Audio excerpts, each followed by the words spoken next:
Ahoj, ja som Alexander Remot a v tomto videu začnem hovoriť o téme, o ktorú ma už veľa ľudí žiadalo, veľa sa ma na to pýta a ja len dávam odporúčania, pozri si toto video, pozri si túto štruktúru však.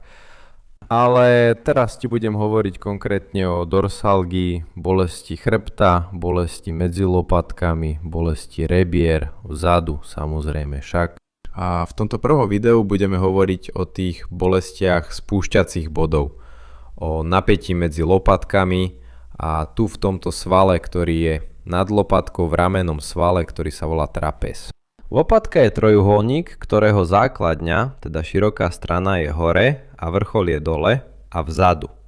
Vlastne vpredu lopatky, medzi lopatkou a rebrami, je sval nazývaný podlopatkový sval. Tento sval, keď je v krči, je napätý a už má na to určitú tendenciu, bráni nielen pohybu páže, ramennej kosti, samotného ramenného klbu, ale tiež ťaha lopatku smerom von. A keď to urobí? Všetky tieto svaly, ktoré sa pripájajú na lopatku a chrbticu, alebo na lopatku a hrudník, alebo na lopatku a krčnú chrbticu, majú tendenciu zostať v nefunkčnej, zlej pozícii, ako by boli v úvodzovkách príliš natiahnuté. Dobre? A keď sa to stane v tejto oblasti medzi lopatkami, v oblasti trapézu alebo nad lopatkou alebo dokonca trochu pod ňou, zvyčajne sa tam hromadí napätie, objavuje sa bolesť alebo tie známe spúšťacie body alebo tie bolestivé uzlíky, správne? A veľa ľudí s tým bojuje, robí si stretching, masáže. Snaží sa použiť nejakú techniku na odstránenie týchto spúšťacích bodov, keď v skutočnosti je problém tu, v lopatke. A len aby sme si to zhrnuli, predstavte si, že som tu, pozrite, vybral svoju lopatku. Toto je zadná časť a toto je predná časť lopatky, ktorá sa nachádza medzi lopatkou a rebrami.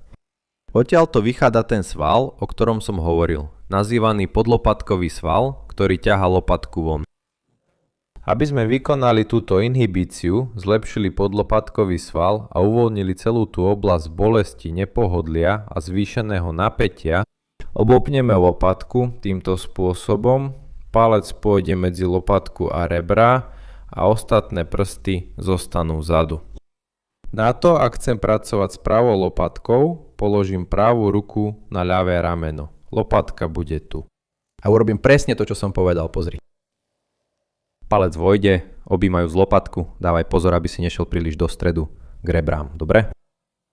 Objímeš lopatku a táto ruka, ktorá je hore, jednoducho uvoľní. A prstom budeš hľadať nejaký citlivejší bod. Choď pomaly, lebo tento sval býva dosť napätý. Aj keď necítiš bolesť v tejto oblasti, keď zatlačíš, niekedy sa človek aj zľakne. Takže opatrne, stlačaj pomaličky. Tak, objal si, uvoľnil hornú ruku a palcom hľadaj nejaký bolestivejší bod. Môžeš ísť hlbšie, teda viac pritlačiť, ako keby si chcel palcom oddeliť lopatku od rebier. Alebo potom pritlačiť samotný sval, hľadať na lopatke, na vnútornej strane lopatky, kde je citlivejší bod.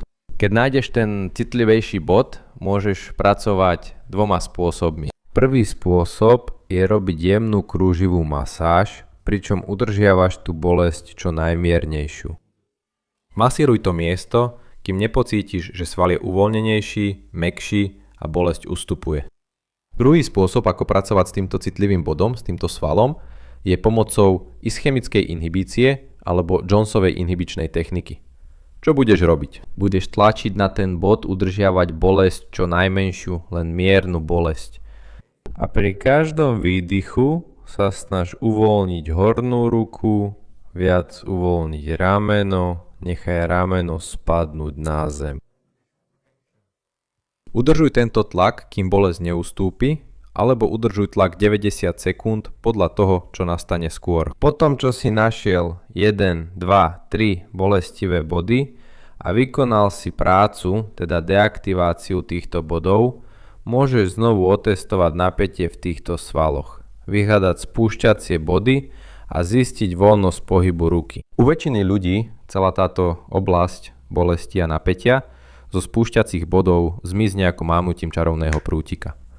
Ak je to tvoj prípad, chcem, aby si urobil nasledovné. Už si pochopil odkaz, ktorý ti tvoje telo, tvoj podlopatkový sval vysiela. Potrebuje uvoľnenie, potrebuje relaxáciu. Pretože tvoje každodenné aktivity, tvoje návyky, tvoje držanie tela, tvoje životné zvyklosti spôsobujú hromadenie napätia v tomto svale, áno? Takže si vyberieš čas počas dňa, zvolíš si hodinu, keď máš voľno, či už je to hneď po prebudení, po raňajkách, večer, počas obednej prestávky. Proste nejaký čas. Kedykoľvek máš voľno, nastav si budík v mobile a nech sa tento budík opakuje každý deň. Keď zazvoní budík, pôjdeš a urobíš inhibíciu tohto svalu, presne tak, ako sme sa to dnes naučili. Potom si všimni, okoľko je táto ruka, tvoje rameno, tvoje telo pohodlnejšie, voľnejšie a zdravšie. Ešte ti pomôžem, pozri, ešte jeden tip. Ešte viac pomôže, ak to povieš nahlas. Moja ruka je oveľa voľnejšia, moje rameno je uvoľnenejšie, cítim celú svoju ruku, všetky bolesti a napätia, ktoré som mal, zmizli. Práve som dal svojmu telu viac zdravia, viac pohodlia a sebe viac kvality života. Môže sa to zdať ako hlúposť, keď to povieš nahlas. Ale keď to povieš nahlas, privádzaš si to do vedomia. Svoju pozornosť upriamuješ na ten aspekt. A to pomôže tvojmu telu udržať si tú pohodu dlhší čas. A pomôže to tomuto zvyku rýchlejšie stať sa súčasťou tvojej rutiny. Ďalšia vec je, že ak ti to pomohlo, ak ti to uľavilo, ak tie spúšťacie body, tie bolestivé miesta zmizli ako mávnutím čarovného prútika, takže sa porozprávaš s osobou, s odborníkom, fyzioterapeutom, lekárom alebo inštruktorom pilatesu, ktorý ťa sprevádza a povieš, počúvaj, videl som video od doktora Alexandra Motu na internete, kde hovoril o subskapulárnom svale. Naučil ma spôsob, ako to otestovať a uľaviť tomu. Keď som to urobil, veľmi sa mi polepšilo.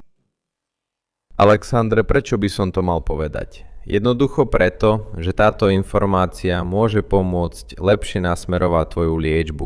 A ak sa ti toto video páčilo, ak ti pomohlo, ak si sa dozvedel niečo nové, podiel sa on s 2 ľuďmi. Premýšľaj o 2 ľuďoch, ktorí to potrebujú, ktorí cítia bolesť, sťažujú sa na bolesť alebo napätie v oblasti ramena, lopatky alebo krku. Bolesť v hornej časti chrbta, dorsalgia, čo je téma, ktorej sa teraz venujeme. Pošli im toto video. Môžeš skopírovať odkaz, poslať ho cez Facebook alebo označiť tu dole, ak ma sleduješ cez Facebook. Označiť tu dole, ak ma sleduješ cez Instagram. Alebo poslať odkaz tu z YouTube, ak ma sleduješ cez YouTube. Cez e-mail, cez WhatsApp alebo kdekoľvek chceš. Dôležité je, aby si túto osobu presvedčil, aby si pozrela toto video. Pretože tak môžeš veľmi pomôcť zlepšiť kvalitu života a zdravie tejto osoby. Takže sa s vami lúčim, veľký pozdrav a dovidenia na budúce.